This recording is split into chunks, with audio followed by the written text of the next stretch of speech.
Selamat kembali dan terima kasih kerana masih setia bersama kami dalam rancangan Salam Buat Negaraku. Baiklah, seperti yang dijanjikan sebentar tadi, kita akan membuat panggilan video bersama jurulatih pemakanan kesayangan ramai iaitu Cik Nur Syazah untuk slot Anda Sihat Ke hari ini. Baiklah, tanpa membuang masa, kita mempersilakan Cik Nur Syazah untuk meneruskan perkongsian beliau. Silakan Cik Nur Syazah.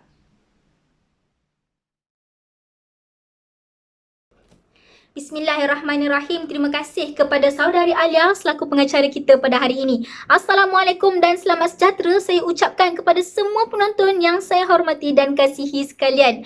Kembali bersama saya, jurulatih pemakanan anda dalam slot Anda Sihat Ke hari ini. Dan tajuk perkongsian saya pada kali ini ialah pandemik COVID-19, berat badan rakyat Malaysia meningkat. Adakah pernyataan ini sahih dan boleh dipercayai? Umum mengetahui kita semua berada di dalam suasana pandemik COVID-19 ini sejak Mac 2020 lagi hinggalah sekarang tahun 2021, dan menurut akhbar berita harian bertarikh 22 Jun 2020 di mana ia mengatakan bahawa trend obesiti di Malaysia menggerunkan disebabkan suasana pandemik ini. Sesungguhnya dapatan ini sangatlah menakutkan kerana masalah berat badan meningkat dalam kalangan rakyat ini akan mendatangkan pelbagai penyakit yang berisiko kepada kita pada masa hadapan seperti obesiti, penyakit jantung, darah tinggi, kencing manis dan sebagainya. Jadi, apakah punca berat badan rakyat Malaysia meningkat di musim pandemik ini? Dalam slot hari ini, saya akan kongsikan 3 punca utama berat badan meningkat di musim pandemik COVID-19 beserta jalan penyelesaiannya yang umum diketahui namun tidak ramai yang menyedari kesannya.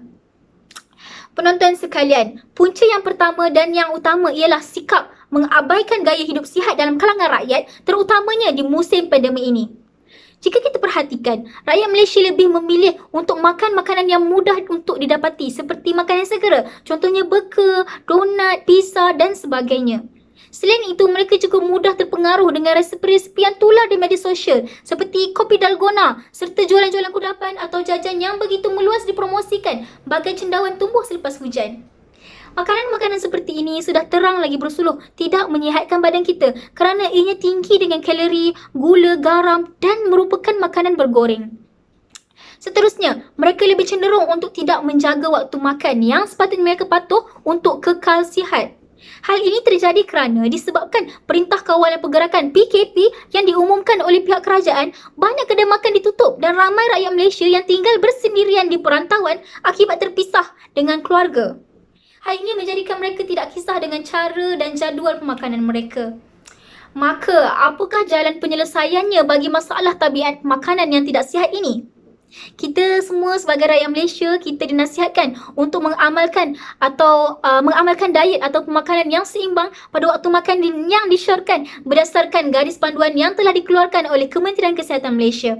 Selain itu, amalkan memakan makanan yang dimasak dari rumah yang terdiri daripada bahan-bahan yang tinggi nutrisi dan menggunakan cara penyediaan yang lebih sihat seperti kukus, bakar dan panggang. Penonton sekalian, punca yang kedua pula ialah rakyat Malaysia tidak banyak melakukan pergerakan fizikal di musim pandemik ini. Aktiviti sukan dan riadah seperti bermain futsal, berjoging, aktiviti renang dan lain-lain tidak dapat diteruskan memandangkan kebanyakan tempat beriadah seperti kompleks sukan, gelanggang, padang, taman rekreasi dan sebagainya ditutup sepanjang PKP dilaksanakan untuk mengelakkan pengumpulan orang ramai. Maka disebabkan hal yang demikian, rakyat Malaysia memilih untuk duduk sahaja di rumah dan tidak melakukan apa-apa aktiviti bersenam. Masalah ini dapat diatasi jika kita dapat melazimkan apa-apa sahaja jenis pergerakan fizikal secara langsung maupun tidak langsung, terutamanya ketika kita berada di rumah.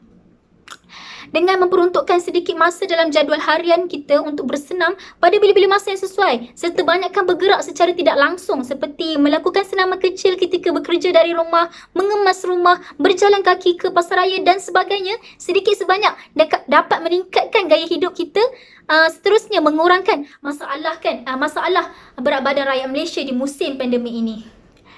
Penonton sekalian, punca yang ketiga iaitu punca yang terakhir dalam perkongsian saya pada hari ini ialah masalah stres dan tekanan emosi yang dihadapi oleh rakyat Malaysia di musim pandemik ini. Hal ini terjadi apabila kebanyakan daripada mereka menghadapi pelbagai cabaran dan halangan ketika bekerja dan belajar dari rumah. Sebagai contoh, kekurangan kemudahan yang bersesuaian serta gangguan dari ahli keluarga yang lain. Bayangkan seorang ibu atau bapa yang sibuk menyiapkan kerjanya dengan menggunakan talian internet yang lemah, ditambah lagi dengan cabaran menjaga anak kecil yang tidak dapat dihantar ke pusat penjagaan kanak-kanak kerana ditutup akibat PKP. Sangat mencabar, bukan? Dan situasi-situasi sebegini tidak kurang hebat tamparannya kepada para pelajar, terutamanya mahasiswa-mahasiswa yang belajar dari rumah. Akibat stres dan tekanan emosi inilah kebanyakan daripada mereka tidak mampu mendapatkan rehat yang mencukupi dan mengabaikan keperluan pemakanan dan kesihatan mereka, seterusnya menjadikan berat badan mereka meningkat.